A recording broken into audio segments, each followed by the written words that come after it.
بنگلہ دیش میں آپ نے پچھلے دنوں ایک بڑے لیول کی ایکٹیویٹی دیکھی جسے بعض لوگ اپنے بھول پن میں انقلاب کہہ رہے ہیں. انقلاب یہ نہیں ہوتا میرے بھائی, آپ لوگوں کو انقلاب کی ڈیفینیشن ہی نہیں پتا. وہاں پر آلموسٹ 15-16 سال سے ایک پرائم منسٹر شیخ حسینہ واجد جو تھیں وہ برسر اقتدار تھیں. ان کے والد نے بیسیکلی بنگلہ دیش کے لیے فائٹ لڑی تھی اور بنگلہ دیش الگ ہوا. وہ ایک تلخ ہسٹری ہے پاکستان کی. ظاہر ہے پہلے وہ پاکستان کا حصہ تھا, وہ ایسٹ پاکستان تھا, اور یہ پاکستان جس میں ہم رہ رہے ہیں اسے ویسٹ پاکستان کہا جاتا تھا. شروع میں ہی ہمارے بڑوں سے کچھ چیزیں مس ہینڈل ہوئیں اور کرتے کرتے اس کا انجام ایک الگ ملک کی شکل میں سامنے آیا. میرے خیال میں تو 1947 میں ہی اگر 2 الگ ملک بنا دیے جاتے, اور بیسیکلی 1940 کی جو قرارداد تھی مینار پاکستان پہ, اس میں الگ سٹیٹس کا ہی ذکر تھا, تو اسی وقت اگر یہ 2 الگ اسلامک ملک بنا دیے جاتے تاکہ یہ جو بیچ میں اتنا بڑا ڈفرنس ہے, ایک دشمن ملک بھی بیچ میں موجود ہے, اس طریقے سے ہم الگ نہ ہوتے, وہ ایک ہیپی اینڈنگ ہوتی. بہرحال تقدیر غالب آئی اور ہمارے ساتھ یہ معاملہ ہوا. جہاں تک پاکستان کی عوام کا تعلق ہے اور بنگلہ دیش کی عوام, وہ ظاہر ہے دونوں الحمدللہ 97% سے زیادہ مسلم پاپولیشن ہے, ایک دوسرے سے محبت رکھتے ہیں. ہمارے اس پلیٹ فارم کے ساتھ ہزاروں نہیں بلکہ لاکھوں لوگ بنگلہ دیش میں بھی الحمدللہ جڑے ہوئے ہیں. وہاں تو آپ کو پتا ہے ایک ہی زبان ہے جو مین ہے, بنگلہ زبان, لیکن تبلیغی جماعت کی برکت سے, چونکہ پاکستان, انڈیا اور بنگلہ دیش یہ 3 ملک ہیں جن میں سب سے بڑا کام ہے تبلیغی جماعت کا, اور ان کا جو زیادہ تر نصاب ہے وہ اردو میں ہی چلتا ہے سب کانٹیننٹ کے ملکوں میں, اس لیے وہاں اردو لوگ سمجھ لیتے ہیں. دین سے شغف رکھنے والے میجورٹی لوگ اردو سمجھتے ہیں. وہاں بھی فضائل اعمال کا جو درس مسجدوں میں ہوتا ہے وہ اردو زبان میں ہی ہوتا ہے. علماء بھی اردو سمجھتے ہیں, بول بھی لیتے ہیں. عوام الناس میں سے اکثریت اردو بول نہیں سکتی لیکن سمجھ لیتی ہے. اس کے پیچھے 20% کنٹریبیوشن تبلیغی جماعت کی ہے اور 80% کنٹریبیوشن ہندی فلموں کی ہے. ظاہر ہے وہ تو شوق سے وہاں دیکھی جاتی ہیں, اس کی وجہ سے ہندی اور اردو رسم الخط لکھنے میں فرق ہے, الفاظ آلموسٹ ایک جیسے ہی ہیں. اس اعتبار سے اردو زبان بڑی نعمت ہے. اس وقت پریکٹیکلی مسلمانوں کی سب سے بڑی لینگویج اردو بن چکی ہے. اب دیکھ لیں 40-50% مسلمان اسی ایریا میں رہتے ہیں, پاکستان, انڈیا, بنگلہ دیش, افغانستان, ایون نیپال سے کئی لوگ ہماری لائف سٹوریز میں ہیں, بڑی اچھی اردو بولتے ہیں. یونیورسٹی میں میرا اپنا ایک کلاس فیلو سنتوش اس کا نام تھا, بدھسٹ تھا, وہ اردو اچھی بولتا تھا. اور افغانستان میں بھی اکثریت جو دین سے شغف رکھنے والے لوگ ہیں وہ اردو تھوڑی بہت بول لیتے ہیں, سمجھ تو لیتے ہیں, کیونکہ اکثریت تو یہیں سے گئے ہوئے ہیں. اس اعتبار سے اردو بڑی نعمت ہے. تو بنگلہ دیش کے اندر پچھلے دنوں جو کچھ ہوا, ظاہر ہے کہ وہ ایک کوٹا سسٹم میں اختلاف کی وجہ سے سارا معاملہ شروع ہوا, جس میں جسٹیفائی تھے وہاں کے اسٹوڈنٹس کہ آپ نے ایک پولیٹیکل جماعت کو نوازنے کا ایک سلسلہ شروع کیا ہے. چلیں شروع میں آپ نے 30% کوٹا رکھ دیا ان لوگوں کے لیے جو اس وقت قربانیاں دینے والے تھے, لیکن بعد میں ان کی اولادوں کو, پھر ان کی آگے سے اولادوں کو, یہ تو وہی ملوکیت والا سلسلہ ہے. اس کے خلاف آواز بلند کی وہاں کے اسٹوڈنٹس نے, اور ظاہر ہے کہ اس کا اینڈ رزلٹ کچھ نہیں نکلنا تھا سوائے قتل و غارت کے, جو ہوا بھی. 400 کے قریب اسٹوڈنٹس شہید ہوئے جو رپورٹ ہو رہے ہیں. جو انڈکلیئرڈ خبریں ہیں وہ تو 5000 تک بتائے جا رہے ہیں لوگ, واللہ عالم, ہمیں کنفرم نہیں ہے, لیکن 400 تو ڈکلیئرڈ ہے, بہت بڑا فگر ہے. تو یہ جو قربانیوں کا سلسلہ انہوں نے شروع کیا اور ان کے اوپر کریک ڈاؤن کیا وہاں کی گورنمنٹ نے, کچھ عرصے بعد دبائی لینا تھا ان کو بھی اگر فوج ساتھ دیتی. وہاں بھی فوج طاقتور ہے جس طرح پاکستان میں, لیکن وہاں کے جو آرمی چیف تھے انہوں نے ڈیسیژن کیا کہ بھئی ہم مزید کوئی اس اعتبار سے ایکٹیویٹی پرفارم نہیں کریں گے ان اسٹوڈنٹس کو روکنے کے لیے.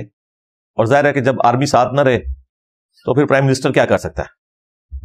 ابھی بھی وہ آرمی ان کا ساتھ دیتی, پہلے بھی آرمی کے ذریعے ہی بدماشی کر کے اس نے یہ لاسٹ جو الیکشن ہے ان میں کامیابی حاصل کی تھی, اور اس سے پہلے بھی, اور بالکل 1 پارٹی سسٹم کی طرف ملک کو وہ لے گئیں. باقی ان کی حکومت کے جو پازیٹو پہلو ہیں وہ اپنی جگہ ہے. جو اکانومی میں گروتھ آئی بنگلہ دیش کی، یہ ایک الگ چیز ہے، اس میں ان کا کریڈٹ ہے، وہ کوئی نہیں لے سکتا. اسی کی وجہ سے یہاں بھی مثالیں دی جا رہی تھی نا. اب بڑی حیران کن بات ہے، کچھ عرصہ پہلے ہمارے یہاں کے بعض سیاسی لوگ ان کی مثالیں پیش کرتے تھے، اب وہ جب نکالی گئی ہیں تو ان کو گالیاں دے رہے ہیں. ایک رات میں تو کوئی تبدیلی نہیں آ گئی. تو موقف ایک رکھنا چاہیے، ابھی بھی موقف انصاف کے اوپر مبنی رکھیں کہ ان کی جو کنٹریبیوشن ہے بنگلہ دیش کو اوپر لے جانے میں وہ اپنی جگہ ہے، لیکن یہ جو ناانصافیاں ہیں یہ اپنی جگہ ہے. ہر انسان کے اندر خوبیاں بھی ہوتی ہیں اور برائیاں بھی ہوتی ہیں، لیکن بل یہ چیز اپنی جگہ ہے کہ عدل و انصاف جو ہے اس کو پرائورٹی حاصل ہے. لیکن اگر آپ بھوکے ہوں گے تو تب بھی کوئی معاملات اچھے نہیں رہتے. یہ دونوں چیزیں ساتھ ساتھ چلتی ہیں. اب وہاں پر جو نوبیل پرائز جن کو ملا تھا ڈاکٹر یونس، ان کو اسٹوڈنٹس کی ڈیمانڈ کے اوپر اس وقت حکومت کا ہیڈ بنایا گیا ہے. عبوری حکومت ہے، کچھ عرصے تک امید ہے الیکشنز ہو جائیں گے اور پھر ایک نئی حکومت آ جائے گی. اب اس پوری صورتحال میں اس وقت جو رائٹ کی جماعتیں ہیں وہاں پہ، جو ریلیجن کے ساتھ جڑی ہوئی ہیں، جماعت اسلامی ہے یا خالدہ ضیاء کی جماعت ہے، وہ لوگ اس وقت منظر عام پہ آگے ہیں اور انہوں نے اپنا غصہ نکالنے کے لیے صرف حسینہ واجد کو برا نہیں کہا، بلکہ انہوں نے جو ان کے فادر آف نیشن ہے شیخ مجیب الرحمان، ان کے مجسمے بھی وہاں پہ توڑ دیے. میرے لیے ویسے یہ تکلیف دہ چیز تھی. کسی شخصیت کی دشمنی اس لیول پر نہیں لے کے جانی چاہیے کہ جو کامن پرسنالٹیز ہیں ان کے ساتھ آپ اس طرح کی ایکٹیویٹی پرفارم کریں. اس میں بھی خرابیاں موجود تھیں. وہ بھی جب آئے تھے بڑے اچھے جذبے کے ساتھ، پھر 2-3 سال کے اندر وہ ایک ڈکٹیٹر بننے کی کوشش کر رہے تھے، جس کی وجہ سے وہاں فوج میں بغاوت ہوئی. ایک دن میں ان کی فیملی کے 18 لوگ 1975 میں 15 اگست کو قتل کر دیے گئے. پورا خاندان ختم کر دیا گیا سوائے 2 ان کی بیٹیاں، جن میں سے ایک یہ تھیں، ایک اور ہیں، وہ اس وقت دوسرے ملک میں پڑھ رہی تھی تو وہ بچ گئی. اور اس کے بعد پھر کئی ایک تختے الٹے گئے فوج کے ذریعے. وہ آپ تاریخ فیصل وڑائچ صاحب کا دیکھو سنو جانو ویڈیوز جو وہ ریکارڈ کرواتے ہیں، ان کے چینل کے اوپر آپ دیکھ لیں، وہ آپ کو پتہ چل جائے گا. گوگل میں بھی لکھیں تو آپ کو ویکیپیڈیا کے اوپر پوری ہسٹری مل جائے گی. الٹیمیٹلی پھر یہ 1991 میں واپس آئی تھی بنگلہ دیش، اور اس کے بعد وزیر اعظم بنی. ان کے بعد پھر خالدہ ضیاء بھی بنی، پھر یہ بنی، اور اس کے بعد پھر یہ پکی وہاں پہ بیٹھ گئی پوری پلاننگ کے ساتھ. اب وہ وہاں سے بھاگ کے انڈیا چلی گئی ہیں، اور ظاہر ہے کہ انہیں انڈیا بھگایا وہاں کے آرمی والوں نہیں ہے، ان کی مرضی کے بغیر تو نہیں جا سکتے تھے. تو میں بنگلہ دیش کے حوالے سے کافی پریشان ہوں. لوگ تو یہاں پہ خوشیاں منا رہے ہیں کہ جی انقلاب آ گیا. انقلاب تب آئے گا اگر ملک کنٹینیوٹی کے ساتھ اسی طریقے سے چلتا رہا. اگر ایک ڈکٹیٹر کے ہٹنے سے دوسرا ڈکٹیٹر مسلط ہو جائے، اور پریکٹیکلی تو اس وقت ظاہر ہے کہ یہ سب کچھ وہاں کی فوج کی وجہ سے ہوا ہے. اسٹوڈنٹس بیچارے کیا کر سکتے تھے؟